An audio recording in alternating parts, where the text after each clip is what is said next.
But the rouge line, everybody always wants to know, like, how do you know when to re-rouge, right? And I always say when it stops cutting. Like, I don't go off of how black the line is. I go when it stops cutting, and when I see it's not doing the job I want it to do, I'll throw more rouge on. Um, so that black line in front of you, once again, is just spray off. This black line right here is just spray off coming in front of the buff, because the buff's spinning at either 3,000 or 6,000 RPM, right?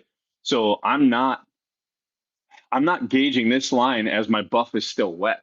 Like right here where I stopped, I mean, I'm above where I want to be anyways. I'm head high. And if you look down the side of this, by the time I got to the front, I was way higher than I wanted to be. But back here, I was quite a bit lower. But where I stopped here, my pad was dry. And there's still a really thick black line here.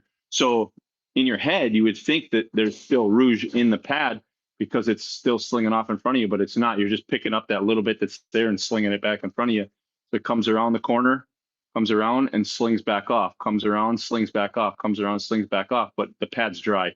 So since the pad is completely dry, I see that it's not doing the job that I want.